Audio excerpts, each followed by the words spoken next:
وأشهد أن لا إله إلا الله وحده لا شريك له وأشهد أن محمدا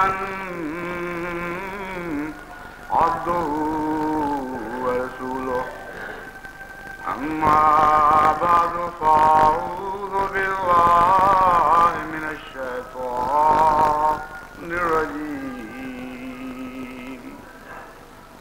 بسم الله الرحمن الرحيم الحمد لله رب العالمين الرحمن الرحيم مالك يوم الدين إياك نعبد وإياك نستعين اهدنا الصراط المستقيم صراط الذين أنعمت عليهم غير المغضوب عليهم ولا الضالين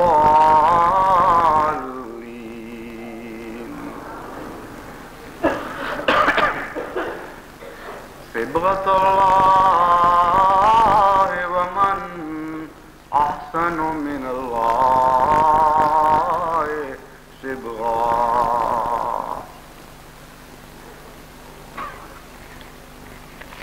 اللہ کا بھی ایک رنگ ہے اور اللہ سے بہتر اور کس کا رنگ ہو سکتا ہے۔ اس مختصر سی آیت میں تمام نصیحتوں کا نچوڑ بیان فرما دیا گیا۔ تمام دنیا کی کتابوں کی نصیحتیں اکٹھی کر لیں اور قرآن کریم میں بیان فرمودہ نصیحتوں کی تشریحات کرتے چلے جائیں، اس آیت کے مرکزی نقطے کے دائرے سے وہ نصیحتیں باہر نہیں جا سکتی۔ اللہ کی صفات کو اختیار کرو اور ویسے بننے کی کوشش کرو۔ یہ وہ مرکزی نقطہ ہے نصیحت کا جس سے تمام نصیحتیں بھی پھوٹتی ہیں اور نصیحت کرنے والے اپنے اختیار بھی لیتے ہیں۔ بس جب یہ کہا گیا کہ حضرت صلی اللہ علیہ وآلہ وسلم کو اسوہ بنایا گیا ہے، ان لکم فی رسول اللہ اسوۃ حسنۃ، تو بات حضور اکرم سے شروع نہیں کی گئی بلکہ بات یہاں سے شروع کی گئی کہ یہ وہ شخص ہے جس نے اللہ کے ہر رنگ کو بہترین طور پر اپنا لیا اور تمام صفات باری تعالیٰ کو جس حد تک انسان کے اندر ممکن ہے اپنی تشکیل اور تخلیق کے لحاظ سے اپنے اوپر وارد کر لیا، اس لیے یہ اسوہ بنا ہے۔ ورنہ ایک انسان کو کسی دوسرے انسان کے لیے نہ ناصب بننے کا حق ہے نہ اسوہ بننے کا حق ہے۔ مالک سے بات پھوٹتی ہے اور خالق سے بات چلتی ہے۔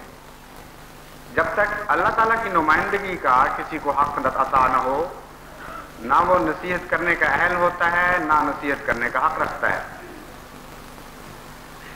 بس اللہ تعالیٰ نے اس چھوٹی سی ان چند کلمات میں حیرت انگیز طور پر نصیحت کے معاملے میں تمام حکمتیں بیان فرما دیں، اور اسی سے پھر آگے نصیحت کے متعلق جو ضروری ہدایات ہیں، کیا کیا چیزیں اختیار کرنی چاہیے اور کیا کیا نہیں کرنی چاہیے، وہ بھی اسی ایک چھوٹے سے جملے سے تمام باتیں پھوٹتی ہیں۔ فرمایا گیا اللہ کا رنگ ہے، اور اس سے بہتر رنگ کون سا ہے جو تم اختیار کرو گے؟ لیکن سب دنیا والے جانتے ہیں کہ رنگ کا کتنا بھی اچھا ہو، اگر رنگ قبول کرنے والے مادے میں اہلیت موجود نہ ہو اور وہ اسے قبول نہ کر سکے تو گھنٹوں کیا، دنوں کیا، سالوں بھی اس مادے کو ڈبوئے رکھیں گے، وہ اسی طرح بغیر رنگ کا اثر قبول کیے باہر نکل آئے گا۔ تو لازماً پھر قرآن کریم پر یہ ذمہ داری عائد ہوتی تھی کہ رنگ کرنے والوں کے اطوار اور اخلاق کو بھی بیان کرے، ان کی ذمہ داریوں کو بھی بیان کرے، ان کو بتائے کہ کس طرح رنگ چڑھائے جاتے ہیں، اور جن پر رنگ چڑھانا ہے ان کی تمام ذمہ داریوں کو بھی بیان کرے، اور ان کمزوریوں سے ان کو متنبع کرے جن کے نتیجے میں صفات باری تعالیٰ کے حسین رنگ چڑھ ہی نہیں سکتے۔ چنانچہ اس مضمون پر قرآن کریم میں حیرت انگیز تفصیل کے ساتھ تعلیم موجود ہے۔ ایک مسلمان اگر دنیا کی تمام کتابوں کے مقابل پر قرآن کریم کی ایک تعلیم کو ہی رکھ لے اور قرآن کریم کی آیات پر غور کر کے خود تیار ہو جائے ذہنی طور پر، تو وہ بے تکلف اور بلا جھجک دنیا کے سارے مذاہب کو یہ چیلنج دے سکتا ہے کہ تم صرف اسی تعلیم کی کوئی نظیر ایک مذہب سے نہیں، سارے مذہبوں کے مجموعے سے پیش کر کے دکھا دو۔ اور یہ دعویٰ محض ایک بڑھ نہیں، ایک خام خواہ کی لاف زنی نہیں، کیونکہ جیسا کہ میں بیان کروں گا جب بات کھلے گی تو کھلتی چلی جائے گی اور سامنے واضح ہو کر آ جائے گی کہ قرآن کریم نے اس موضوع پر جو روشنی ڈالی ہے، اور ابھی ان تمام آیات کو میں نے مجتمع نہیں کیا کیونکہ وقت بھی تھوڑا تھا اور بہت سی مثالیں بھی میں دینے سے قاصر رہوں گا، لیکن اس مختصر وقت کی رعایت سے جو چند آیات میں آپ کے سامنے رکھوں گا اس سے آپ کو اندازہ ہوگا کہ کس تفصیل کے ساتھ اس معاملے پر قرآن کریم بحث اٹھاتا ہے کہ خدا تعالیٰ کا رنگ قبول کرنے سے پہلے جو بیماریاں اس کی راہ میں حائل ہوتی ہیں وہ دور کرنی ضروری ہے۔ جب تک وہ داغ پہلے صاف نہ ہو، وہ چکنائی نہ اترے جو طبیعتوں پر چڑھی ہوئی ہے، وہ بنیادی وجوہات دور نہ ہوں جن کے نتیجے میں انسان نصیحت قبول کرنے سے عاری رہ جاتا ہے، اس وقت تک حضرت صلی اللہ علیہ وآلہ وسلم ایک مؤثر ناصح نہیں ثابت ہو سکتے۔ چنانچہ اس پہلو پر میں آج مختصراً قرآن کریم کی چند آیات آپ کے سامنے پیش کرتا ہوں۔ پہلی بات قابل توجہ یہ ہے کہ بہت سے نصیحت ناقبول کرنے والے اس وجہ سے نصیحت کے نیک اثر سے محروم رہ جاتے ہیں کہ ان کے نفس بہانے بہت پیش کرتے ہیں، ان کو عادت پڑ چکی ہوتی ہے اپنے دفاع کی، اور جب بھی کوئی بات کہے ان کو ایک انفیریورٹی کمپلیکس، ایک احساس کمتری دل میں پیدا ہوتا ہے کہ یہ بات جو باہر سے کر رہا ہے گویا مجھے ادنا سمجھ رہا ہے، گویا یہ بتانا چاہتا ہے کہ تمہارے اندر یہ کمزوریاں ہیں، اس لیے میں اپنی ہر کمزوری کا بھی دفاع کروں گا۔ اپنے نفس سے بھی جھوٹ بول رہا ہوتا ہے، اس کے مقابل پر بھی جھوٹ بول رہا ہوتا ہے، اور پھر اتنے عذر تلاش کرتا ہے کہ قرآن کریم فرماتا ہے وَلَوْ أَلْقَىٰ مَعَاذِيرًا، بڑے بڑے لمبے چوڑے عذر یوں پھوٹنے لگتے ہیں جس طرح پہاڑوں سے چشمے ابلتے ہیں، اور وہ خود بھی بعض دفعہ ناواقف ہوتا ہے ان باتوں سے، اگر غور کرے تو ضرور ان کو پالے، لیکن اکثر انسان غفلت کی حالت میں زندگی بسر کرتے ہیں اور نہیں جانتے کہ جو وہ باتیں کہہ رہے ہیں ان میں کوئی حقیقت بھی ہے کہ نہیں۔ چنانچہ اس کے ذکر کے بعد او القا معاذیرا، قرآن کریم نہایت ہی پیارے رنگ میں ایسے عذر پیش کرنے والوں کو سمجھاتا ہے۔ کہتے ہیں دائی سے بھی کوئی کبھی عیوب چھپ سکتے ہیں، ہم کہتے ہیں میں تو تمہارے پوتروں تک سے واقف ہوں، لیکن قرآن کریم اس سے بہت پہلے سے بات شروع کرتا ہے، فرماتا ہے ان ربک واسع المغفرہ هو عالم بكم اذ انشاکم من الارض واذ انتم اجنة في بطون امہاتکم فلا تزکوا انفسکم هو عالم بمن اتقى۔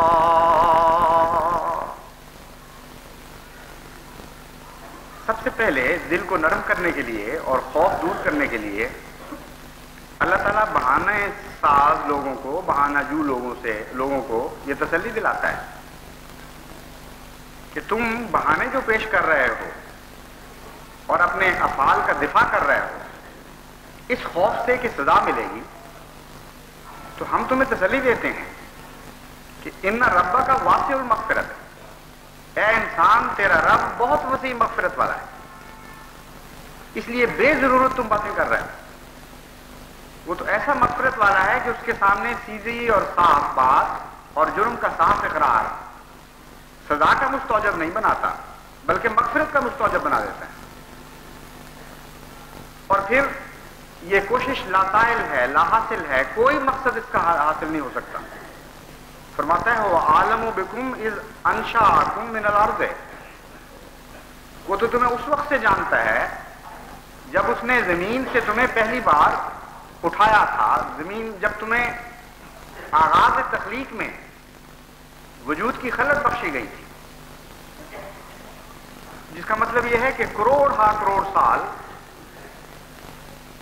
اتنے سال پہلے کہ عام آدمی ان کا تصور بھی نہیں کر سکتا۔ جب زندگی کا آغاز ہوا اس وقت بھی اللہ تعالیٰ واقف تھا کہ اس جنس میں کیا کیا کمزوریاں پیدا ہوں گی، اس میں کون سی صفات حسنہ ہوں گی اور کون سی صفات سیئہ ہوں گی۔ اس آیت سے یہ بھی پتہ چلتا ہے کہ انسان کا بلو پرنٹ، اس کی تخلیق کا خاکہ، اس کی پیدائش انسانی سے بہت پہلے بنا دیا گیا تھا، کیونکہ جب تک یہ خاکہ پہلے تیار نہ ہو یہ دعویٰ نہیں کیا جا سکتا کہ ہم تمہیں اس وقت سے جانتے ہیں جبکہ تم بحیثیت انسان ابھی پیدا ہی نہیں ہوئے تھے، بلکہ زندگی کا آغاز کائنات میں اپنی تخلیق کے ابتدائی مراحل میں کروٹیں بدل رہا تھا، اس وقت سے ہم تمہیں جانتے ہیں۔ جس کا مطلب یہ ہے کہ انسان کا آغاز جس وقت بھی ہوا اور جس شکل میں بھی ہوا، آخر تک انسان کے اندر جو جو صفات پیدا ہونی تھی ان سب کا ابتدائی نقشہ اس وقت بھی موجود تھا۔ پھر فرماتا ہے پھر ایسا وقت بھی آیا کہ تم انسان کی شکل میں دنیا میں ظاہر ہوئے، لیکن دائیاں تو تمہارے پوتروں سے واقف ہوتی ہیں۔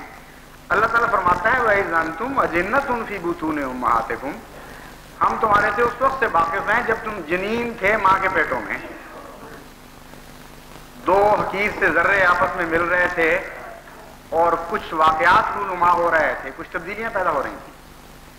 اللہ تعالیٰ فرماتا ہے ہم اس وقت بھی جانتے تھے کہ تم کیا بننے والے ہو، تو ہمارے سامنے کیا عذر پیش کرتے ہو؟ کتنی پاگلوں والی اور بیوقوفوں والی بات ہے۔ اس خدا سے عذرات پیش کر کے اپنے افعال کا دفاع کیا جا رہا ہے جو تخلیقی آدم سے پہلے بھی انسان سے واقف تھا اور جنین کی ہر تبدیلی سے واقف تھا اور جانتا تھا کہ اس ماں کے پیٹ میں کن کن بد خیالات کے اثرات مجتمع ہو رہے ہیں، کن کن نیک خیالات کے اثرات مجتمع ہو رہے ہیں اور کس قسم کا بچہ پیدا ہونے والا ہے۔ بس بے معنی باتیں کرتے ہو، فرمایا فلا تزکوا انفسکم، اب میرے سامنے اپنے آپ کو نیک نہ بنایا کرو۔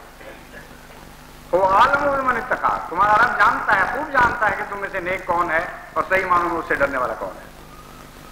سارے عذرات کا قلع کما کر دیا گیا ہے ایک آیت میں، اور کیسا انکسار سکھا دیا انسان کو، اپنی حیثیت بتا دی کہ اس سے آگے بڑھ بڑھ کر باتیں نہ کیا کرو، نصیحت قبول کرنی ہے تو عجز اور انکساری پیدا کرو، اپنے دفاع کی عادت نہ ڈالو اور جان لو کہ تمہاری کوئی بھی حقیقت نہیں ہے خدا تعالیٰ کے سامنے۔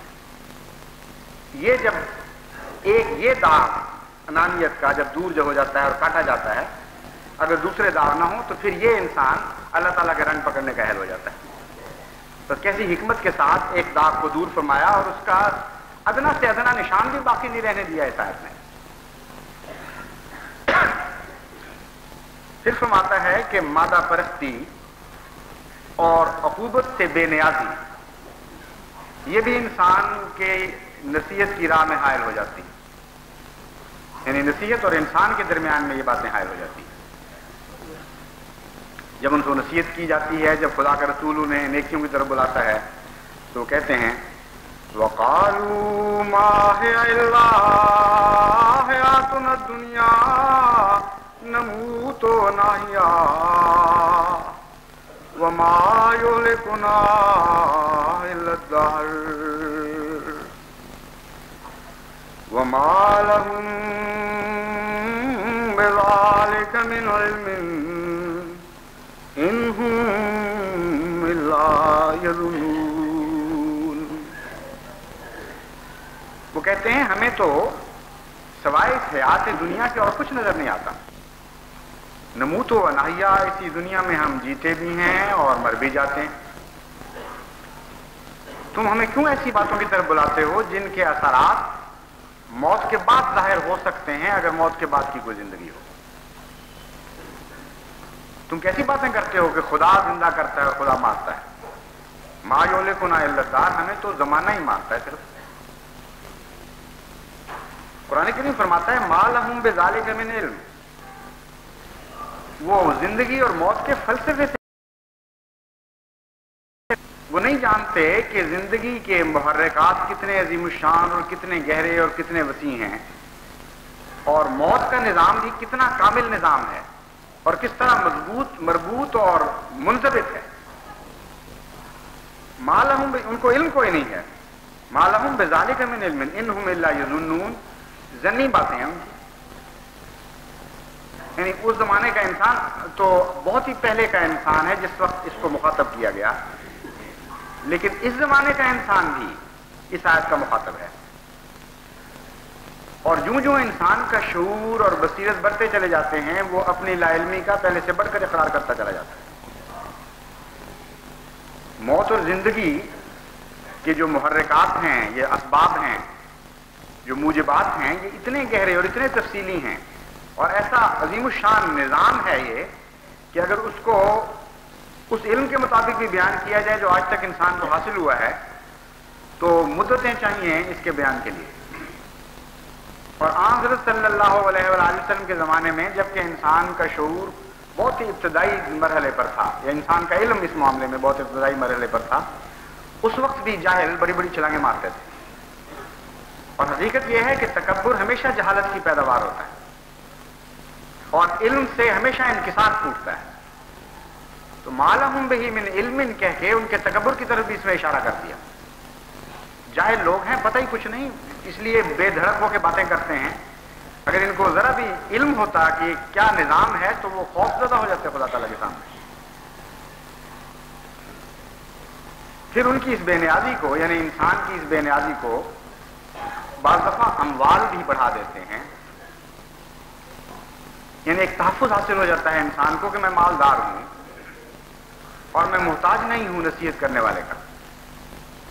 وہ غریب آدمی، ایک ایسا انسان جو غلاموں میں مقبول ہے اور خود بھی غریب ہے، اس کو کئی وقت کی روٹی بھی میسر نہیں آتی، جو ملکیت تھی وہ دے بیٹھا لوگوں کو، اب تو کچھ بھی نہیں رہا اس کے پاس، یعنی محمد مصطفیٰ صلی اللہ علیہ وسلم. یہ مجھے کہتے ہیں تو اور مجھے ڈراتے ہیں عاقبت سے، تو ان کی تو اپنی حیثیت کوئی نہیں. میرے اموال ہیں، میرے پاس دولتیں ہیں، میں بے نیاز ہوں ان چیزوں سے. یہ خیالات دل میں جب پیدا ہوتے ہیں تو اللہ تعالیٰ فرماتا ہے کہ انسان نصیحت کو قبول کرنے کا اہل نہیں رہتا. یعنی جھوٹا تحفظ، غلط تحفظ انسان کو نصیحت کی احتیاج سے مستغنی کر دیتا ہے. اس کا جواب دیتے ہوئے قرآن کریم فرماتا ہے وَلَقَدْ جِئْتُمُونَا فُرَادَىٰ كَمَا خَلَقْنَاكُمْ أَوَّلَ مَرَّةٍ وَتَرَكْتُمْ مَا خَوَّلْنَاكُمْ وَرَاءَ ظُهُورِكُمْ. اس مضمون کو اور بھی کئی جگہ مختلف شکلوں میں پھیلا کر بیان فرما رہا ہے. یہاں یہ کہتا ہے کہ ہم تمہیں یہ بتا دیتے ہیں وَلَقَدْ جِئْتُمُونَا فُرَادَىٰ، تم اکیلے آؤ گے ہمارے پاس. اگر تمہیں اموال کا تحفظ حاصل ہے تو وہ بھی نہیں رہے گا. اگر تمہیں دوستیوں کا اور افراد کا اور جتھے بندیوں کا تحفظ حاصل ہے یا خاندانی عظمتوں کا تحفظ حاصل ہے تو وہ بھی تمہیں حاصل نہیں رہے گا. جب جواب دہی کا وقت ہوگا تو ہمارے سامنے تم اکیلے حاضر ہوگے. کما خلقناکم اول مرۃ، اسی طرح اکیلے اور تنہا جس طرح ماں کے پیٹ سے نکلے تھے. کوئی قوت تمہارے ساتھ نہیں آئی تھی، کلیتاً انحصار تھا تمہارا دوسروں پر. اس وقت تمہارا سارا انحصار مجھ پر ہوگا. اس لیے اگر تمہیں یہ خیال ہے کہ اموال و دولت کا تحفظ حاصل ہو گیا اس لیے تم محمد مصطفیٰ صلی اللہ علیہ وآلہ وسلم کی نصیحت کو قبول نہیں کر رہے، تو فرمایا وَتَرَكْتُمْ مَا خَوَّلْنَاكُمْ وَرَاءَ ظُهُورِكُمْ، جو کچھ بھی ہم نے تمہیں عطا کیا تھا سب کچھ اپنے پیچھے چھوڑا ہوگا. کیسی عمدگی اور صفائی کے ساتھ اس داغ کو بھی کاٹ دیا، اس گند کو بھی صاف کیا، کیونکہ جب تک یہ وہم انسان کے دل میں موجود رہے کہ میں مستغنی ہوں، مجھے پرواہ کوئی نہیں، میرے پاس دولتیں ہیں، میرے پاس سہارے ہیں دیگر، اس وقت تک انسان نصیحت کو قبول کرنے کا اہل نہیں رہتا۔ اور یہ ایسی ٹھوس حقیقت ہے کہ انسان کے تنزل کی تاریخ میں ایک بہت بڑا کردار ادا کرنے والی حقیقت ہے۔ کتنی بڑی بڑی بادشاہتیں اس بنا پر ٹوٹ گئیں کہ بادشاہتوں کو اپنی دولتوں اور عارضی طاقتوں کا تحفظ حاصل ہوا اور غریب درویشوں کی باتوں کو انہوں نے نہیں سنا۔ چنانچہ اموال کا تکبر بھی انسان کی راہ میں حائل ہو جاتا ہے اور وہ نصیحت کو قبول کرنے کے قابل نہیں رہتا۔ پھر نفس کی جھوٹی عزت، یہ بھی بہت سے لوگوں کو اچھی بات سے محروم کر دیتی ہے، اور ایک نفس کا استکبار ہے، ایک ہے بیرونی طور پر انسان کے مالک ہونے کا استکبار، ایک نفس کا استکبار ہے، اور ان دونوں کو آن حضور صلی اللہ علیہ وآلہ وسلم نے الگ الگ بیان فرمایا ہے۔ بلکہ یہ فرمایا کہ اللہ تعالیٰ متکبروں میں سے سب سے زیادہ برا اس کو، اللہ تعالیٰ کو سب سے زیادہ برا وہ متکبر لگتا ہے جو غریب بھی ہو اور پھر بھی متکبر، یعنی جس کے پاس مال و دولت ہو، کوئی چیز ہو تکبر کے لیے، اس کے متعلق تو کہہ سکتے ہیں کہ غلط فہمی پیدا ہو گئی اس بیچارے کو، لیکن ایسے بھی ہوتے ہیں جن کا نفس متکبر ہوتا ہے، ان کے پاس تھوڑی کی چیز بھی نہ ہو تب بھی وہ متکبر رہتے ہیں۔ ان کے متعلق فرمایا وَإِذَا قِيلَ لَهُ اتَّقِ اللَّهَ أَخَذَتْهُ الْعِزَّةُ بِالْإِثْمِ، کہ جب اسے کہا جاتا ہے کہ اللہ کا خوف کرو، تمہیں خدا کی خاطر نصیحت کی جا رہی ہے، أَخَذَتْهُ الْعِزَّةُ بِالْإِثْمِ، اس کو اپنے نفس کی عزت پکڑ لیتی ہے گناہ کے ساتھ۔ یعنی یہ عجیب یہ قرآن کریم کی ترکیب ہے جس کا معنی یہ ہے کہ وہ نفسانی عزت اسے گناہ پر چمٹے رہنے پر مجبور کر دیتی ہے۔ وہ سمجھتا ہے کہ اگر میں نے اس معمولی نظر آنے والے انسان کی بات مان لی تو گویا میں جھک جاؤں گا اور میری عزت نفس کو نقصان پہنچے گا، اس لیے ٹھیک ہے گناہ ہے تو گناہ ہی صحیح، میں اپنے اس گناہ کو نہیں چھوڑنے کے لیے تیار۔ یعنی خود ہی کا جو بگڑا ہوا تصور ہے اس کو بھی قرآن کریم نے بیان فرما دیا۔ پھر قرآن کریم فرماتا ہے کہ بعض لوگ ذاتی طور پر نیک مزاج بھی ہوتے ہیں، اثر قبول کرنے والے ہوتے ہیں، ان کے اندر دلوں میں نرمی بھی پائی جاتی ہے، لیکن ان کی نرمی کمزوری میں تبدیل ہو جاتی ہے۔ یعنی وہ نرمی صفت حسنہ بننے کی بجائے ایک برائی میں تبدیل ہو جاتی ہے، اور وہ معاشرے سے ڈرتے ہیں اور یہ دیکھتے ہیں کہ اکثریت کیا کر رہی ہے۔ اور ہمارے واقعہ یہ ہے کہ بہت سی برائیاں اس وقت عام ہو جاتی ہیں جب لوگ دیکھتے ہیں کہ اکثریت نے اختیار کر لی۔ بہت کم لوگ ایسے ہیں جن کو اس وقت نیکیوں کا جھنڈا بلند کرنے کی توفیق ملتی ہے کہ جی ٹھیک ہے اب تو عام ہو گیا ہے، جس طرح پردے کے متعلق میں نے بیان کیا تھا کہ اب تو جی سب بے پردے ہو رہے ہیں، ٹھیک ہے اب آ جاؤ کھول لو منہ اپنے اور باہر نکلاؤ۔ قرآن کریم کی اس حصے پر بھی نظر ہے، فرماتا ہے ٹھیک ہے ساری قوم بھی اگر ہلاک ہو جائے، گناہوں میں مبتلا ہو جائے، تب بھی وہ ایک ہی عزت کے لائق ہوگا جو اس بہاؤ کے خلاف نیکیوں کو چمٹا رہے اور اس ایک کے دل کو بڑھاتا ہے اور ان کثرت سے نیک برائیوں کو اختیار کرنے والوں کو حقیر قرار دیتا ہے۔ چنانچہ فرمایا قُلْ لَا يَسْتَوِي الْخَبِيثُ وَالطَّيِّبُ وَلَوْ أَعْجَبَكَ كَثْرَةُ الْخَبِيثِ وَاتَّقُوا اللَّهَ يَا أُولِي الْأَلْبَابِ لَعَلَّكُمْ تُفْلِحُونَ۔ اے محمد ایسے لوگوں سے کہہ دے لا يستوي الخبيث والطيب، کہ یہ ہو نہیں سکتا کہ پاک اور بد، گندا اور صاف ایک جیسے ہو جائیں۔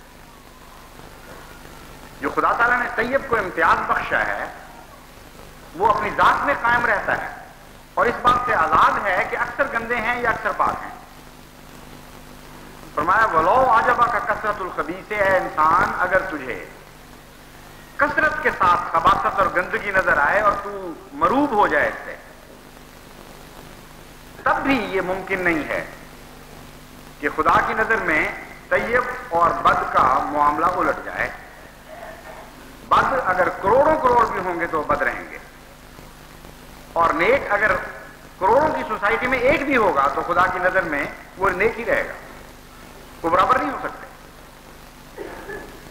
اتنا گہرا فلسفہ ہے یہ بدیوں کے پھیلنے کا اور ان کو روکنے کا کہ اگر انسان اس سے واقف ہو جائے تو بہت سی بدیاں جنہوں نے سیلابوں کی طرح کناروں کو کھا لیا، ایسے لوگوں کی وجہ سے روکی جا سکتی تھیں جو اٹھ کھڑے ہوتے اس بات پر کہ ہم تعداد میں کم ہوں، کتنے ہی کم ہوں، ہمیں اس بات کی کوئی پرواہ نہیں، ہم نیکی کو پکڑ کے رہیں۔ یہ فلسفہ بہت گہرائی کے ساتھ انسانی فطرت میں کار فرما نظر آتا ہے۔ چنانچہ ووٹوں کے وقت اکثر یہ دیکھا گیا ہے کہ وہی کمزوری جس کا قرآن کریم نے یہاں ذکر کیا ہے وہ خاموشی کے ساتھ سر اٹھا لیتی ہے اور انسان کو پتہ بھی نہیں لگتا کہ میں کیا کر رہا ہوں۔ الیکشن ہوتے ہیں دنیا میں تو بساؤ کا دیکھا گیا ہے کہ اگر کسی شخص کے لیے زیادہ ہاتھ اٹھ کھڑے ہوئے ہوں تو ایک طبقہ جو اس وقت تک خاموش بیٹھا ہوا تھا وہ بھی اپنے ہاتھ اٹھانے لگ جاتا ہے، حالانکہ اس سے پہلے اگر انہوں نے ہاتھ نہیں اٹھائے تھے تو لازماً دل نے یہ فیصلہ کیا تھا کہ یہ طیب نہیں ہے شخص، یعنی اس نقطۂ نگاہ سے طیب نہیں ہے، اس نقطۂ نگاہ سے موضوع نہیں ہے۔ اس کے باوجود کثرت کو دیکھا اور ہاتھ اٹھا دیے۔ یہ کریکٹر کی کمزوری ہے جو انسان کے اندر موجود رہتی ہے ایک دبی ہوئی بیماری کے طور پر، اور برائیوں کو پھیلنے میں یہ کمزوری بہت مدد دیتی ہے۔ قرآن کریم کہتا ہے کہ اگر تم میں سے ہر اس بات کو خوب اچھی طرح سمجھ لے کہ طیب طیب ہی رہتا ہے اور اس کی فضیلت اپنی جگہ قائم رہتی ہے، وہی ہے عزت کے لائق، اور خبیث چیز کثرت کے باوجود خبیث رہتی ہے بلکہ اور زیادہ گھناؤنی بن جاتی ہے، کیونکہ گند بڑھتا ہے تو اور زیادہ مکروہ ہوتا چلا جاتا ہے۔ تو اس سے تمہیں بہت سے سبق ملیں گے اور نصیحت کو بہتر رنگ میں قبول کرنے کے اہل ہو جاؤ گے۔ اور یہ امر واقعہ ہے کہ انسان کا نفس خود بھی اس بات کو عزت کی نگاہ سے دیکھتا ہے کہ کسی شخص میں اکیلے رہنے کے باوجود ایک اعلیٰ قدر کو پکڑنے کی اہلیت موجود ہے کہ نہیں، اور بعض دفعہ اس کا اتنا گہرا اثر پڑتا ہے انسان کی طبیعت پر کہ ایک چھوٹا سا واقعہ اس کی ساری زندگی پر حاوی ہو جاتا ہے۔ انگریزوں کے ساتھ جب افغانستان کی لڑائیاں لڑی جا رہی تھیں 1855 میں، جب انگریزوں کی فوج کو افغانوں نے مختلف طریق سے یعنی جنگی چالیں چل کے کہیں عہد شکنی کر کے مختلف طریق سے نہ صرف شکست دی بلکہ کلیتاً تباہ و برباد کر دیا، اس وقت جو جرنیل اور چند آدمی بچے ان کی داستان لکھتے ہوئے وہ جرنیل لکھتا ہے کہ دھوکے پر دھوکہ ہم سے ہو رہا تھا، عہد شکنی پر عہد شکنی ہو رہی تھی، یہاں تک کہ یوں معلوم ہوتا تھا کہ ساری قوم میں سوائے بدعہدی اور عہد شکنی کی اور کوئی خوبی باقی نہیں رہی اور کوئی بات باقی نہیں رہی۔ کہتے ہیں ایک واقعہ لکھتا ہے کہ ایسے وقت میں ایک دفعہ ہمیں کہا گیا کہ آؤ قوانین بیٹھے ہیں اور صلح کا معاہدہ ہوگا اور اپنے چوٹی کے آدمی ساتھ لے لو۔ یہ خود ان میں شامل تھا، لیکن اس کو اس کے بہت ہی گہرے پرانے دوست خان نے پناہ دے دی ایک حکمت کے ساتھ، اس لیے بچ گیا۔ کہتا ہے اس وقت 1000 ہاں کا مجمع وہاں کھڑا تھا اور لوگ ٹوٹ پڑ رہے تھے اور قتل و غارت کر رہے تھے۔ کہتے ہیں سارے مجمع میں ایک ایسی آواز بلند ہوئی جس نے ہمیشہ کے لیے میری زندگی پر اثر ڈال دیا ہے اور میں کبھی اس آواز کو فراموش نہیں کر سکتا۔ ایک مولوی خدا کا خوف رکھنے والا ایک ایسا تھا جس نے قطعاً پرواہ نہیں کی کہ لوگ مجھے کیا کہیں گے، اس نے بلند آواز سے کہا ہے لوگوں خدا کا خوف کرو اور تقوی اختیار کرو اور اپنے عہدوں کو پورا کرو اور بدعہدیاں نہ کرو۔ تم کس طرف جا رہے ہو؟ کہتا اس ایک آواز نے اس قوم کی عزت میرے دل میں قائم کر دی۔ ایسے حالات میں بھی ایسے ایسے نیک دل اور پاک لوگ موجود ہیں جن کے اندر عظمت کردار پائی جاتی ہے۔ حضرت صاحبزادہ عبداللطیف صاحب رضی اللہ تعالیٰ عنہ کے متعلق ایک بڑی دلچسپ روایت ابھی چند سال ہوئے مجھے معلوم ہوئی۔ ہمارے صوبہ سرحد کے ایک مخلص احمدی دوست ہیں جن کا بڑا وسیع ہے تعلق کا دائرہ.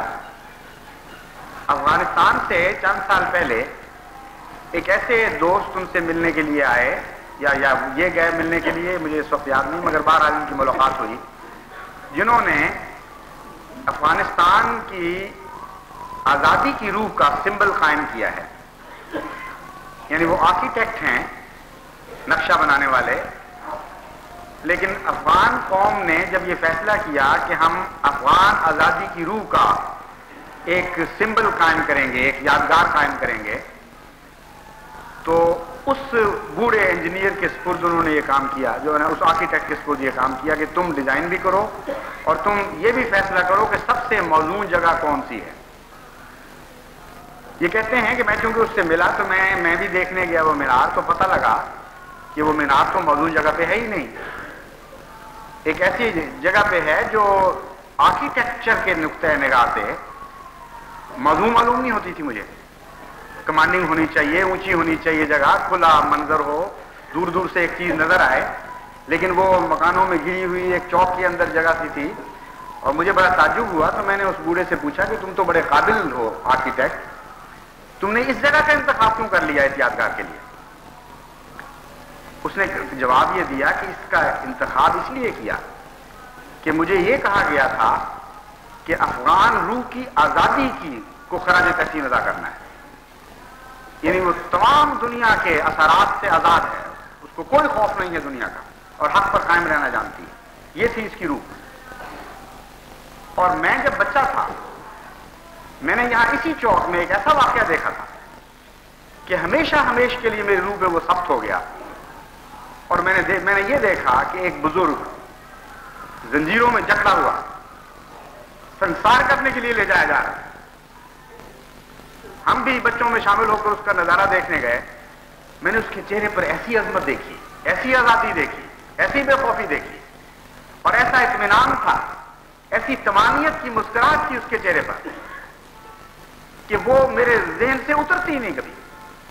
بس جب مجھے میری قوم نے کہا کہ افغان روح آزادی کو خراج تحسین ادا کرنا ہے، اس کے لیے ایک مینار قائم کرنا ہے، تو میں نے سوچا کہ اس سے بہتر جگہ اور کوئی نہیں جہاں میں نے اس آزادی کی روح کو دیکھا. اللہ تعالیٰ فرماتا ہے کہ کثرت الخبیث سے تو کوئی بات نہیں بنتی. ایک بھی تم میں اگر طیب ہوگا، ایک بھی صالح ہوگا، تو وہی غالب آئے گا، اسی کی یادیں باقی رکھی جائیں گی اور خباثت کو ملین بیٹ کر دیا جائے گا. بس اس وجہ سے کہ لوگ زیادہ گندے ہو گئے ہیں، تم اگر اختیار کر رہے ہو گندگی کو تو بڑی بیوقوفی ہے تمہاری.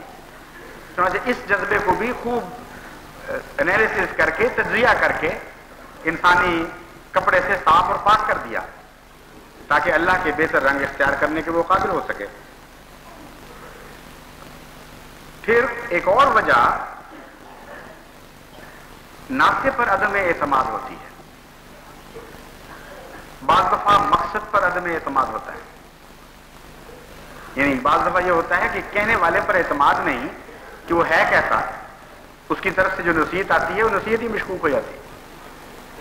پھر بعض دفعہ کہنے والا اچھا بھی ہو تو جو مقصد، جس مقصد کی طرف بلا رہا ہے وہ مقصد بعض دفعہ اچھا نہیں ہوتا، کہنے والے کی نصیحت وہاں بھی بیکار چلی جاتی ہے. پھر بعض دفعہ انسان سمجھتا ہے کہ ٹھیک ہے دونوں باتیں ٹھیک ہیں، لیکن میں نہ بھی مانوں گا تو کیا فرق پڑ جائے گا، میں نے کون سا پکڑے جانا ہے. تو ان تینوں چیزوں کا ذکر کرتے ہوئے اللہ تعالیٰ بیان فرماتا ہے یا ایھا الذین آمنوا استجیبوا للہ وللرسول اذا دعاکم لما یحییکم وَاعْلَمُوا کہ اے لوگو اللہ اور رسول کی بات پر لبیک کہو، کیونکہ اللہ اور محمد مصطفیٰ صلی اللہ علیہ وآلہ وسلم سے بہتر نصیحت کرنے والا تمہیں اور کوئی نہیں مل سکتا. اللہ وہ جس کے قبضہ قدرت میں ہو، جو ہر تمام حکمتوں کا سرچشمہ ہے، ہر اچھی بات اس کی ذات سے پھوٹتی ہے، اس کی ذات میں تو بدلنے کا تمہیں کوئی حق نہیں. اور محمد مصطفیٰ صلی اللہ علیہ وآلہ وسلم اس لیے کہ اللہ کے رنگ اس شخص سے بہتر کسی نے اختیار نہیں کیے. اور اس کمال کے ساتھ کسی نے اختیار نہیں کیے جس طرح محمد مصطفیٰ صلی اللہ علیہ وآلہ وسلم نے اختیار کر لیے. بس جہاں تک نصیحت کرنے والے کا تعلق ہے، اس سے بہتر موقع اور کوئی نہیں ہو سکتا. پھر کیوں پیچھے پھر ہو کے بھاگ رہے ہو؟ جہاں تک مدعا اور مقصود کا تعلق ہے، فرمایا لما یحییکم، یہ تو تمہیں موت سے زندگی کی طرف بلا رہا ہے. اس سے بہتر مقصد اور کیا ہو سکتا ہے نصیحت کا؟ اس چھوٹی سی بات میں آن حضرت صلی اللہ علیہ وآلہ وسلم کی تمام نصائح کے مقصود کو بیان فرما دیا. بعض لوگ سمجھتے ہیں کہ باقی باتیں تو ٹھیک ہیں، یہ باتیں ذرا ٹھیک نہیں، یہ ہمارے لیے مناسب نہیں ہیں، یا نہ بھی کریں تو فرق نہیں پڑتا. یہ آیت بتا رہی ہے کہ ایک بات بھی اگر تم محمد مصطفیٰ کی نہیں مانو گے تو اس حصے میں زندگی پر موت کو ترجیح دینے والے ہو. موت کے بھی مختلف دائرے ہوتے ہیں. آپ نے دیکھا ہوگا کہ انسانی جسم ضروری نہیں کہ ایک دفعہ یکلخت مر جائے. بعضوں کی انگلی مر جاتی ہے، بعضوں کا ناخن نہیں صرف مرتا ہے، بعضوں کا بازو ختم ہو جاتا ہے، اور ٹکڑا ٹکڑا موت بھی آتی ہے. بعض اعضاء مر جاتے ہیں، آنکھ مر جاتی ہے، بعض دفعہ آنکھ کا پردہ مر جاتا ہے، بعض دفعہ صرف ایک رگ مر جاتی ہے. تو موت ضروری نہیں کہ کامل طور پر آئے. جس حصے میں بھی زندگی کے تقاضوں سے اجتناب کیا جائے گا اس حصے کو موت پکڑ لے گی. یہ قانون ہے. اور اس آیت نے ہمیں بتایا کہ چونکہ محمد مصطفیٰ صلی اللہ علیہ وآلہ وسلم تمام تر زندگی کی طرف بلانے والے ہیں، اس لیے حضور اکرم صلی اللہ علیہ وآلہ وسلم کے فرمان سے اگر تم اجتناب کرو گے تو اگر چھوٹا ہوگا تو چھوٹی موت کو قبول کر رہے ہوگے، اگر بڑا ہوگا تو بڑی موت کو قبول کر رہے ہوگے. لیکن اس سے مفر کوئی نہیں ہے کہ تم اپنے لیے موت چن رہے ہو اور زندگی کو چھوڑ رہے ہو. پھر جہاں تک اس بات کا تعلق ہے کہ عقوبت سے بچ جائیں گے، عقوبت سے بچنے کے دو قسم کے امکانات انسان کے لیے پیدا ہوتے ہیں، اور دونوں کا آیا اس چھوٹی سی آیت میں دونوں کا ذکر فرما دیا گیا.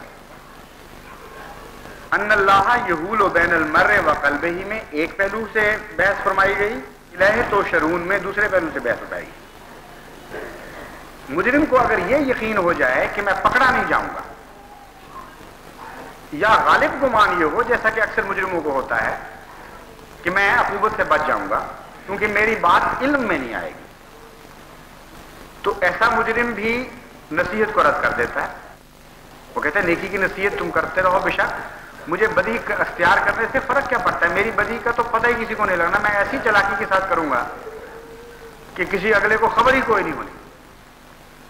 اس لیے تمہاری نصیحت ان لوگ بیوقوفوں کے لیے ہے جو پکڑے جاتے ہیں، میں تو پکڑنے سے آزاد ہوں. اللہ تعالیٰ فرماتا ہے کہ جو نصیحتیں تمہیں خدا کے نام پر محمد مصطفیٰ صلی اللہ علیہ وآلہ وسلم کر رہے ہیں، وہاں تمہارے لیے اس بے خوفی کا کوئی موقع نہیں. اللہ تعالیٰ انسان کی روح اور اس کے جسم کے درمیان حائل ہے. جو باتیں بھی اس کے قلب میں یعنی اس کی روح میں پرورش پاتی ہیں اور جن باریکیوں کے ساتھ وہ سوچتا ہے، اس کے احکامات جسم کو صادر ہو رہے ہوتے ہیں. جس طرح بعض دفعہ سائنسدان تجربے کی چیزوں میں ایسی نالیاں رکھتے ہیں جہاں سے ایک مواد ایک خاص حالت کے بعد گزرتا ہے تو وہ اس کی نگرانی کر سکتے ہیں کہ کس حالت میں گزر رہا ہے، اس کا رنگ، اس کا فلو، اس کی والیوم وغیرہ، یہ چیزیں ٹھیک ہیں کہ نہیں ہیں. اللہ تعالیٰ فرماتا ہے کہ ہم تمہارے ہر ارادے اور ہر فعل کے درمیان بیٹھے ہوئے ہیں. ممکن نہیں کہ تمہارا کوئی ارادہ فعل میں تبدیل ہو رہا ہو اور خدا کے علم سے باہر رہ جائے. یہ مطلب یحول و بین المرء و قلبہ کا. تو یہ تو بے خوفی تمہاری گئی نا. اگر اس وجہ سے بیٹھے ہو اور نصیحتیں محمد مصطفیٰ کی نصیحتوں کو رد کر رہے ہو تو یہ غلط فہمی دل سے نکال دو پھر. اور ساتھ ہی فرما دیا وَإِنَّهُ إِلَيْهِ تُحْشَرُونَ. جہاں تک اس وہم کا تعلق ہے کہ اگر پتہ لگ بھی جائے گا تو کوئی فرق نہیں پڑتا، میں بچ کر کہیں بھاگ جاؤں گا، تو فرمایا خدا سے بچ کے تو کوئی نہیں بھاگ سکتا. آخر تم پکڑے پکڑائے وہیں پہنچو گے، اسی سرکار میں تم نے جانا ہے. کوئی چیز کائنات کی اس سے بچ سکتی ہی نہیں ہے، جہاں بھی جاؤ گے وہیں وہ ہے. پہلے بھی ایک دفعہ میں نے ایک واقعہ یہاں سنایا تھا، لاہور ہی کے ایک مقبوط الحواس شخص کا واقعہ ہے. اور وہ اس مضمون پر ایک خاص رنگ میں روشنی ڈالتا ہے، اس لیے میں پھر اس کو بیان کرتا ہوں۔ کہتے ہیں لاہور میں ایک نیم مجذوب دیوانہ سا آدمی اپنا مگن اپنے خیالات میں مست پھرا کرتا تھا۔ ایک دن اس نے بڑی خوشی کا اظہار کیا اور کہا کہ آج بہت مزہ آیا۔ کسی نے کہا کس بات کا مزہ آیا؟ انہوں نے کہا مزہ یہ ہے کہ میں نے اللہ کو خوب بتا دیا، صاف کہہ دیا ہے کہ مجھے تیری دنیا پسند نہیں آئی، اور موجیں لوٹ رہا تھا کہ دیکھو میں نے خدا کو کیسی بات کہہ دی کہ مجھے نہیں پسند آئی تیری دنیا۔ دوسرے تیسرے دن اس کو دیکھا گیا کہ سر پھینکا ہوا اور برا حال بیچارے کا، غم میں ڈوبا ہوا۔ تو اسی پوچھنے والے نے پوچھا کہ بابا آپ 2-4 دن تو پہلے بڑا خوش تھے، یہ کیا ہو گیا آپ کو، اب اتنے اداس کیوں ہیں؟ انہوں نے کہا جواب آ گیا ہے، اور جواب یہ آیا کہ پھر جس کی پسند ہے یہ وہاں چلے جاؤ، خدا کے سوا دنیا ہی کسی کی نہیں، اس لیے پسند کرو یا ناپسند کرو، توڑ نہ کر ہم تمہیں اپنے رب سے راضی رہنا پڑے گا، اور لازماً تم اسی کے حضور پہنچو گے۔ یہ ایسی کوئی جگہ نہیں ہے کہ بارڈر کراس کر کے تم ایک ملک کی حکومت سے بچ جاؤ۔ کسی رنگ کو اختیار کرو، کسی بھیس کو تبدیل کر لو، بہرحال بالآخر تم نے اپنے رب کے حضور حاضر ہونا ہے۔ ان سب باتوں کے باوجود بعض بیماریاں ایسا گہرا اثر کر جاتی ہیں کہ وہ ایک قسم کا کینسر بن جاتی ہیں، اور ان کا بھی خدا تعالیٰ ذکر فرماتا ہے۔ یعنی پچھلی ساری باتیں، سارے داغ دھو بھی دیے جائیں تب بھی بعض لوگوں کی بیماریاں ان کا احاطہ کر لیتی ہیں۔ ایسی صورت میں ان پر اللہ کا رنگ نہیں چڑھ سکتا، وہ نصیحت کو قبول نہیں کر سکتے۔ فرمایا بلا من کسب سیئۃ واحاطت بہ خطیئتہ فاولئک اصحاب النار هم فیہا خالدون۔ ان سب باتوں کے باوجود کچھ بدقسمت ایسے ہوتے ہیں جن کی بیماری عادت بن کر، فطرت ثانیہ بن کر ان کی ذات کا جز بن جاتی ہے۔ لیکن یہ کہنے کی بجائے کہ ذات کا جز بن جاتی ہے، بہت ہی پیارا کلمہ اختیار فرمایا، احاطت بہ خطیئتہ، گھیرا ڈال لیتی ہے ان کا بیماری، اور گھیرا توڑ کر نکل نہیں سکتا کوئی۔ فوج میں جب مغلوب کرنا ہو کسی دوسری فوج کو تو گھیرا ڈالا جاتا ہے، اور بیماری ایسا سخت گھیرا اس کو ڈال لیتی ہے کہ اس کو توڑ کر باہر نہیں جا سکتا۔ ایسے لوگوں کے متعلق فرمایا کہ جس طرح بیماری نے ان کو گھیرا ڈال لیا اور ان کی بدی میں ایک ابدیت آ گئی، عذاب جہنم میں بھی ایک ابدیت پیدا کر دی جائے گی، اور ان کی سزا بھی اسی طرح جاری و ساری ہوگی۔ چنانچہ آن حضرت صلی اللہ علیہ وآلہ وسلم نے اس مضمون کو کشفی طور پر مختلف صورتوں میں دیکھا۔ آن حضور صلی اللہ علیہ وآلہ وسلم کو جب کشفی نظارے کے طور پر جہنم دکھائی گئی تو ایک ایسے تنور کو بھی دیکھا جس میں آگ جل رہی تھی، بھڑک رہی تھی، اور کوئی جلنے والا اس میں سے باہر نکلتا تھا اور پھر اس میں پڑ جاتا تھا، باہر نکلتا تھا اور پھر اس میں پڑ جاتا تھا۔ تو جبرائیل علیہ السلام نے آپ کو بتایا یہ وہ بدکردار ہے جو بدکرداری کا اتنا شکار ہو چکا تھا کہ اس سے الگ نہیں ہو سکا۔ شہوانی جذبہ پورا ہو گیا تو توبہ کی طرف مائل ہو گئے، وہ دوبارہ عہد کر آیا تو پھر گناہ میں ملوث ہو گئے۔ تو جس طرح اس کی زندگی کی حالتیں تھیں وہی موت کے بعد اس کی حالتیں تبدیل کر دی گئی، اور ایسا ہوتا ہے۔ غالب کہتا ہے رات تھی زمزم پہ میں اور صبح دم دھوئے دھبے جامع احرام کے۔ ایسے بھی لوگ ہوتے ہیں، اور بعض دفعہ دونوں حالتیں بے اختیاری کی ہو جاتی ہیں۔ جب توبہ کر رہے ہوتے ہیں اس وقت بھی واقعی دل خدا کے حضور نرم ہوا ہوتا ہے، جب وہ گناہ کر رہے ہوتے ہیں تو واقعی گناہ کی طرف مائل ہوتے ہیں۔ ان کی سزا کا نظارہ بھی ویسا ہی دکھایا کہ گھیرا پڑا ہوا ہے، نکل نہیں سکیں گے بیماری سے، لیکن تھوڑا سا ریلیف ہو جایا کرے گا، سکون مل جایا کرے گا، پھر اس کے بعد دوبارہ واپس، پھر وہ نکلیں گے، پھر سکون تھوڑا سا ملے گا، پھر دوبارہ واپس۔ تو اس بیماری کو بھی خوب کھول کھول کر خدا تعالیٰ نے واضح کر دیا، لیکن اس کے باوجود مایوسی سے منع فرمایا کیونکہ بیماری کا گھیرا تو انسان کو پڑ سکتا ہے، خدا کو تو کوئی بیماری نہیں گھیر سکتی، اور وہ ہر گھیرے سے آزاد ہستی ہے۔ وہ اگر رحم کرنا چاہے، اگر اس سے دعا کے ساتھ تعلق جوڑو، تو گناہ کتنے بھی بڑے ہوں وہ سارے کے سارے وہ ختم کیے جا سکتے ہیں، اور خدا تعالیٰ کی مغفرت انسان کو پوری طرح ڈھانپ سکتی ہے۔ یہ باتیں بیان کرنے کے ساتھ اس پہلو کو بھی خوب کھول کر بیان فرما دیا تاکہ کسی کے دل میں مایوسی گھر نہ کر لے، کوئی یہ نہ سمجھ لے کہ چونکہ میری برائی نے گھیرا ڈال لیا ہے اس لیے میں ہمیشہ کے لیے جہنمی ہو چکا، اب میرے بچنے کی کوئی راہ نہیں۔ چنانچہ قرآن کریم اس کا ذکر کرتے ہوئے فرماتا ہے قُلْ يَا عِبَادِيَ الَّذِينَ أَسْرَفُوا عَلَىٰ أَنفُسِهِمْ لَا تَقْنَطُوا مِن رَحْمَتِ اللَّهِ، اے میرے بندو جنہوں نے اپنے نفوس پر بے انتہا زیادتیاں کی ہیں، ہر موقع پر اسراف سے کام لیا، ہر موقع پر گناہ میں ملوث ہو گئے، یعنی ایک بدی نے نہیں، گویا دنیا کی سب بدیوں نے ان کے گھیرے ڈال دیے۔ لا تقنطوا من رحمت اللہ، تب بھی اللہ کی رحمت سے مایوس نہیں ہونا۔ اگر تم سچی توبہ کرو گے، یہاں بظاہر توبہ کا ذکر نہیں ہے لیکن دوسری آیتوں میں اس مضمون کو کھولا گیا ہے، اس لیے مفہوم اس کے اندر داخل ہے۔ وہ تمام گناہوں کو بخشنے کی طاقت رکھتا ہے، وہ مالک ہے۔ انہ هو الغفور الرحیم، وہی تو ہے جو غفور الرحیم ہے، اس کے سوا ہے کون جو غفور الرحیم؟ بس گناہوں کے تجزیے بھی خوب مکمل کیے، ہر بیماری کی خبر دی، بیماریوں کے حد سے بڑھنے کی اطلاع بھی دی، اور پھر اس گھیرے کو توڑنے کی ترکیب بھی بتا دی کہ غفور الرحیم خدا سے تعلق جوڑ لو، اس سے محبت کرو، اس سے پیار کرو، اور جب بھی تمہیں سچی توبہ کی توفیق ملے تم یقین کر لینا کہ تمہاری تمام بدیاں اللہ تعالیٰ کی قبضہ قدرت میں ہیں کہ ان کو اس طرح ظاہر کرتے ہوئے موجود ہی کبھی نہیں تھی۔ اور احادیث میں اس کی بھی بہت سی تفاصیل ہمیں ملتی ہیں۔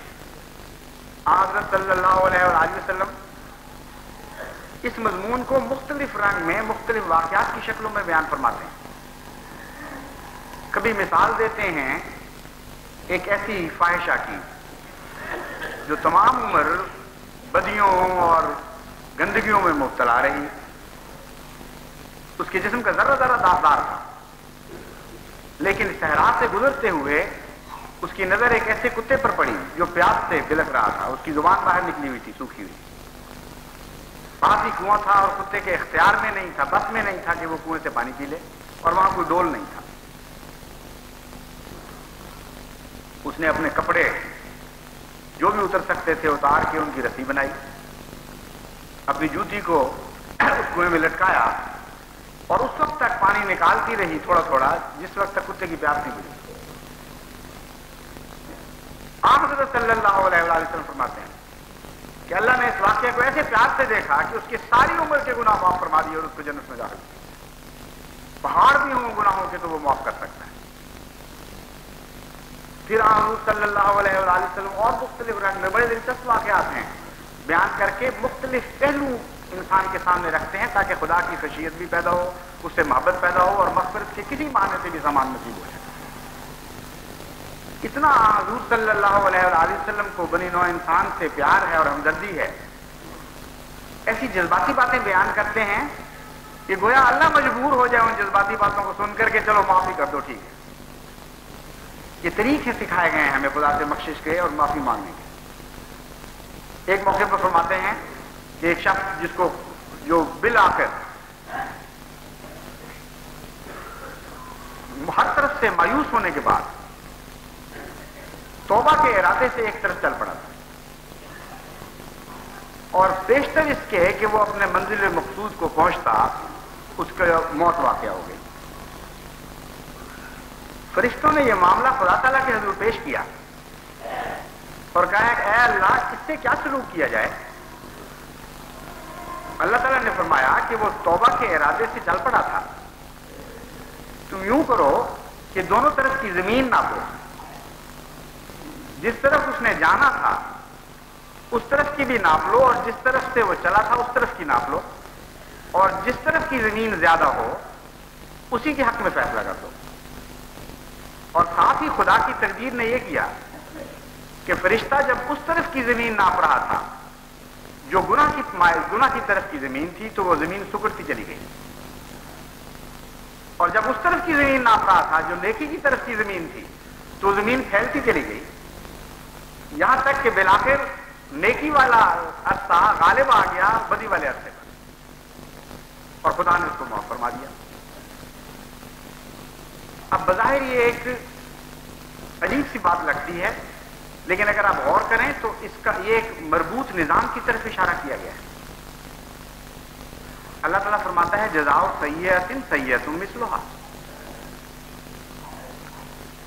ہر بدی کا بدلہ بدی سے زیادہ نہیں دیا جائے گا، اور اگر اللہ چاہے تو اس بدی کو معاف بھی کر سکتا ہے، یعنی اس زمین کو اور بھی چھوٹا کر سکتا ہے۔ اور جہاں تک نیکیوں کا تعلق ہے، فرمایا اس کی کوئی حد ہی نہیں ہے، جس طرح چاہے خدا اس میں ان کو بڑھاتا چلا جائے۔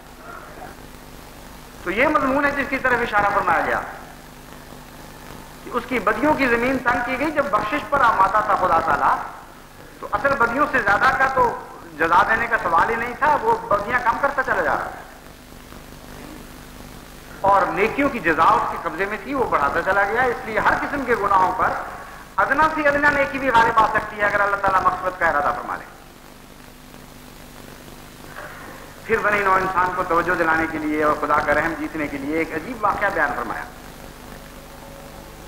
فرمایا کہ خدا کی خشیت بھی بعض دفعہ ایسا محرک بن جاتی ہے کہ اللہ تعالیٰ گویا بخشش پہ مجبور ہو جاتا ہے، اور رستہ نہیں ملتا خدا کو بخشش کے سوا۔ ای مشت خاکرا گرنا بخشم چھے کو نہ، یہ مضمون پیدا ہو جاتا ہے، اس خاک کی مٹھی کو میں بخشوں نہ تو کروں کیا۔ ایسی ایک خاک کی مٹھی کی مثال دی حضور اکرم صلی اللہ علیہ وآلہ وسلم نے، اور فرمایا کہ ایک شخص اتنا گناہگار تھا کہ ہر طرف سے اس کو مایوسی تھی، اور وہ جانتا تھا کہ کوئی دنیا کی بدی نہیں ہے جو میں نے نہ کی ہو، اس لیے میں نے لازماً جہنم میں جانا ہے۔ مرنے سے پہلے اس نے اپنے بچوں کو اکٹھا کیا اور یہ نصیحت کی کہ دیکھو جب میں مر جاؤں تو مجھے جلا کر خاکستر کر دینا، ایک ذرہ بھی میرا جلے بغیر باقی نہیں چھوڑنا، اور جب وہ خاک بن جاؤں تو تیز آندھی والے دن میں کسی دن مجھے اس طرح اڑا دینا کہ اس کا نشان بھی کہیں نہ ملے۔ یا یہ بیان کیا ایک روایت میں کہ بہا دینا پانی میں، تیز دھار موجوں میں بہا دینا، اور اس کے ساتھ اس کے بچوں نے وہی سلوک کیا۔ موت کے بعد جب وہ خدا کے حضور حاضر ہوا تو اللہ نے اس سے فرمایا کہ اے میرے بندے، تجھے کس بات نے مجبور کیا تھا کہ اس قسم کی نصیحت میں اپنے بچوں سے کرے؟ اس نے کہا ہے خدا، مجھے تو اتنا خوف تھا تیرا، اتنے میں نے گناہ کیے کہ میں تیرے حضور پیش نہیں ہونا چاہتا تھا۔ حضور فرماتے ہیں کہ خدا تعالیٰ پھر وہ سارے زمین کو اور ہواؤں کو اور پانیوں کو حکم دیتا ہے، یہ بات میں بیان کرنی بھول گیا کہ ان سب ذروں کو اکٹھا کرو اور پھر اس کو اصلی شکل میں تبدیل کرو۔ سمجھ جب حاضر ہوا تو اس نے کہا اے اللہ میری تو یہ وجہ تھی، میں برداشت نہیں کر سکتا تھا کہ تیرے حضور حاضر ہوں ان گناہوں کے ساتھ۔ اللہ نے کہا اچھا خوف وجہ تھی تو پھر میں تجھے معاف کرتا ہوں۔ ایک طرف یہ خدا ہے، ایک طرف اتنا باریک بین ہے کہ انسان اور اس کے ارادوں کے درمیان حائل بیٹھا ہوا ہے۔ ایک طرف خوف دلاتے ہیں حضور اکرم صلی اللہ علیہ وآلہ وسلم، تو حد کر دیتے ہیں، انسان ساری عمر کی نیکیوں کے بنا کرتے ہوئے بھی اپنی بخشش کی امید نہیں رکھ سکتا۔ ایک طرف گناہگاروں کے کسی مایوسی دور فرماتے ہیں تو حد ہی کا کمال ہو جاتا ہے۔ یہ ہے نصیحت کرنے والا محمد مصطفیٰ صلی اللہ علیہ وآلہ وسلم جو ہمیں عطا ہوا۔ تو جو نصیحت بھی آپ نے کی یہ آپ کے نام پر کی جاتی ہے، جماعت کو اس کو تخفیف کی نظر سے نہیں دیکھنا چاہیے۔ ان ساری باتوں کو سمجھ کر اپنے کپڑے صاف کریں، کیونکہ آج سبقت اللہ کے بغیر دنیا کی نجات ممکن نہیں ہے، اور سبقت اللہ حضرت محمد مصطفیٰ صلی اللہ علیہ وآلہ وسلم سے حاصل ہو سکتا ہے۔ لیکن پہلے اپنے نفوس کو اس قابل تو بنائیں کہ حضرت محمد مصطفیٰ صلی اللہ علیہ وآلہ وسلم کے ذریعے اللہ کے رنگ آپ کی روح اور آپ کے جسم کے ذرے ذرے پر حاوی ہو سکیں اور مسلط ہو سکیں. اگر یہ کجیاں، یہ گندگیاں، یہ برائیاں اسی طرح ساتھ رہیں تو ان داغوں کے اوپر تو اللہ کے رنگ نہیں چڑھ سکتے. اللہ تعالیٰ ہمیں اس کی توفیق عطا فرمائے.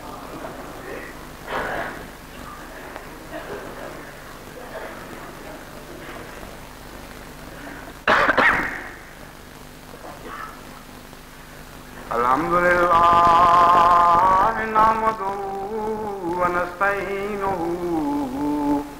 ونستغفرہ ونؤمن بہ ونتوکل علیہ ونعوذ باللہ من شرور انفسنا ومن سیئات اعمالنا ومن يهده الله فلا مضل له ومن يضلله فلا هادي له ونشهد أن لا إله إلا الله وحده لا شريك له وأشهد أن محمدا عبده ورسوله. آج جمعے کے ساتھ نماز عصر جمع ہوگی. میں بحیثیت مسافر دو گانا پڑھوں گا. جو دوست مسافر ہیں وہ میرے ساتھ سلام پھیریں گے، جو نہیں ہیں وہ بغیر سلام پھیرے کھڑے ہو جائیں گے. یہ اس لیے بار بار بتانے کی ضرورت پڑتی ہے کہ چھوٹے بچے بھی بڑے ہو رہے ہیں، بعض دفعہ بڑے ہونے کے باوجود بھی بعض باتوں کی طرف توجہ نہیں رہتی، تو بار بار بتانا پڑتا ہے. لیکن جب آپ کھڑے ہوں تو انتظار کریں کہ امام دوسرا سلام مکمل کر لے تب کھڑے ہوں، کیونکہ جب ایک سلام امام پھیرتا ہے تو ابھی وہ خود کھڑے ہونے کے قابل نہیں ہوتا، اور جب تک امام نماز سے آزاد نہ ہو مقتدی آزاد نہیں ہو سکتا. اس لیے جب امام دونوں سلام پھیر لے تب کھڑے ہونا چاہیے. اس کے نتیجے میں آپ کے اندر ایک صبر بھی پیدا ہوگا. نماز میں بے صبری نماز کو ختم کر دیتی ہے، اور اگر آپ صبر سیکھ جائیں اس عادت سے تو آپ کے نماز کے دیگر ارکان بھی سمجھ جائیں گے. عباد اللہ رحمکم اللہ ان اللہ یامر بالعدل والإحسان وإیتاء ذی القربى وینہی عن الفحشاء والمنکر والبغی یعظکم لعلکم تذکرون. اذکروا اللہ یذکرکم وادعوہ یستجب لکم ولذکر اللہ